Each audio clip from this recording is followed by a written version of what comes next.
Consider this question. Given a schedule S, how many schedules are conflict equivalent to this schedule S? Okay?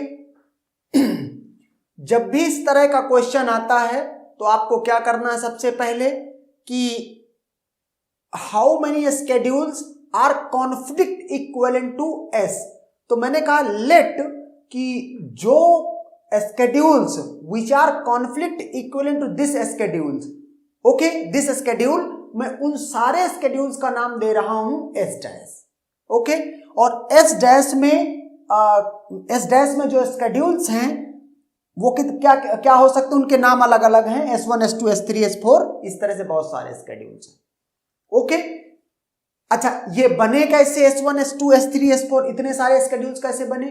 कहता simple सा concept है कि पूछ रहा है कि इस स्केड्यूल के इक्विवेलेंट कितने कॉन्फ्लिक्ट इक्विवेलेंट स्केड्यूल्स हैं. इसका मतलब जो भी स्केड्यूल्स S डैश हैं वो ट्रांजैक्शन क्या यूज कर रहे हैं, यही T1 T2 और T3. Okay, T1 T2 T3 यही ट्रांजैक्शंस यूज कर रहे हैं, इन्हीं की सेम इंस्ट्रक्शंस को यूज कर रहे हैं. ओके, तो इसका मतलब ये हुआ कि अगर इसकी इंस्ट्रक्शंस को यूज कर रहे हैं तो अब हमारे पास क्या तरीका बचता है कि एक तरीका तो इस तरह से है कि हम ये निकालें कि टोटल कॉन्करेंट स्केड्यूल्स क्या बनेंगे, सारे कॉन्करेंट स्केड्यूल्स लिख लें जो मींस इन T1 T2 T3 का यूज करके बनेंगे. ओके, जैसे कि अगर इस पर्टिकुलर के लिए लिखूं मैं total number of concurrent schedules, तो 2 + 2 + 2 का whole factorial divided by 2 factorial into 2 factorial into 2 factorial.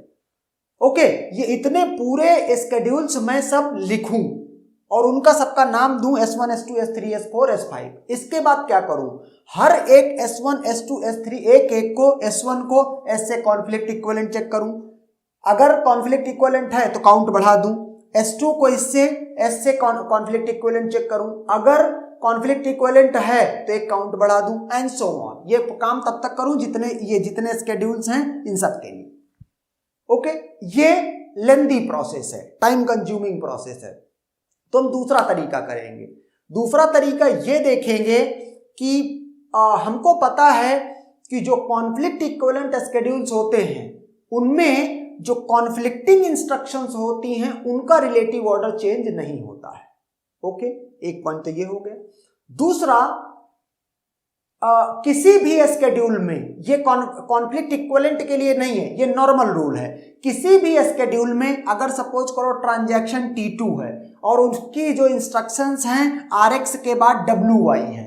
Okay, तो आप कोई भी स्केड्यूल बनाते समय ऐसा कॉन्करेंट स्केड्यूल बनाते समय ऐसा कर सकते हो कि RX और WY के बीच में टाइम में 4 इंस्ट्रक्शन एग्जीक्यूट हो सकती हैं. जैसे RX को यहां लिखूं, WY को नीचे कर दूं और ये RX WY यहां पे लिख दूं, तो ऐसा तो पॉसिबल है, लेकिन RX और WY का ऑर्डर चेंज नहीं कर सकते कि WY को ऊपर टाइम में एग्जीक्यूट करा दिया देन RX को एग्जीक्यूट कराए, ऐसे कभी नहीं कराते.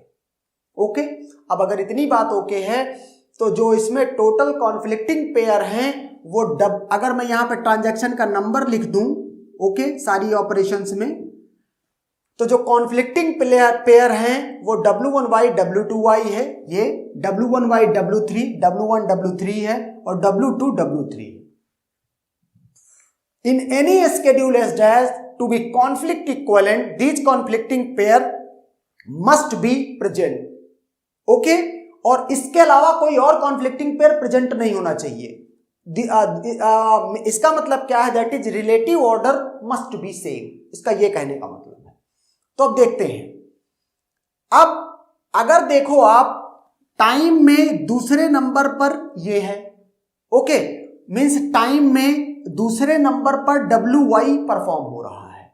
ओके, और साथ में क्या हो रहा है कि इस W के साथ ये W का क्या है, कॉन्फ्लिक्ट है, कॉन्फ्लिक्टिंग मींस कॉन्फ्लिक्टिंग पेयर है, ये कॉन्फ्लिक्टिंग ऑपरेशन है.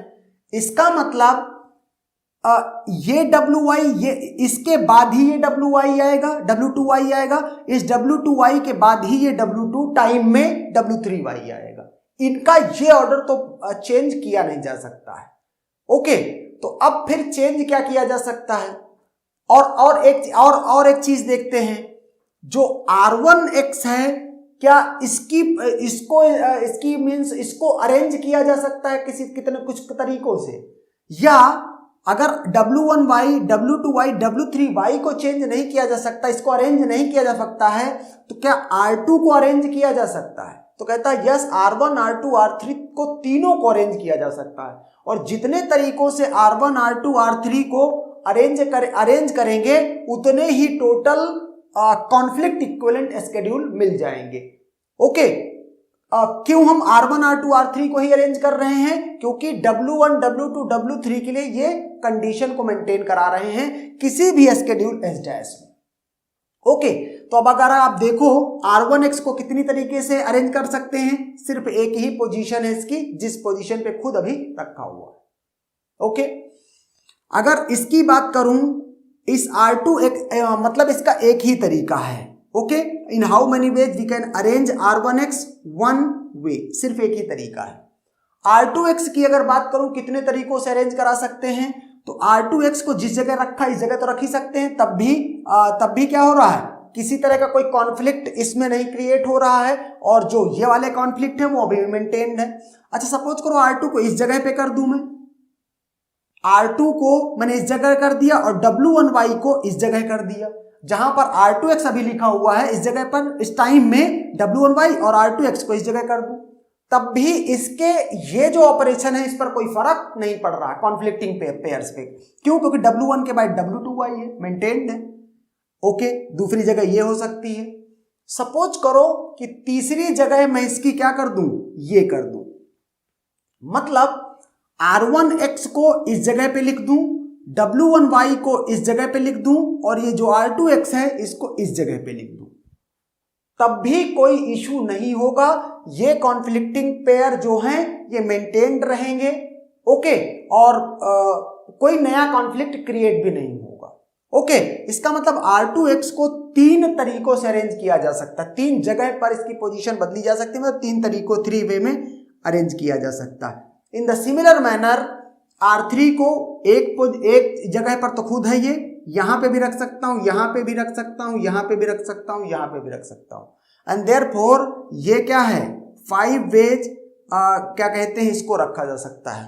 कहता जितने टोटल तरीकों से R1, R2, R3 को तीनों को मिला के अरेंज किया जा सकता है, उतने ही डिस्टिंक्ट कॉन्फ्लिक्ट इक्विवेलेंट शेड्यूल मिलेंगे, and therefore total ways to arrange R1X, R2X and R3X equal to 1 into 3 into 5, that is 15 total schedules which are conflict equivalent to this schedule S. Okay, and that's done.